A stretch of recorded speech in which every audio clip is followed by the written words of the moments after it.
nilipokuita e Bwana uliniitikia. Watesi na adui zangu Bwana niwaaibisha.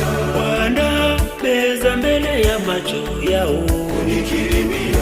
Sina neno jipya ila kusema asante Mungu wangu. Ninashukuru Mungu, ninashukuru Bwana kwa kunipenda mimi bila mwisho. Umekuwa mwaminifu, ahadi unatimiza. Ni jambo gani asiloliweza Mungu? Umekuwa mwaminifu, ahadi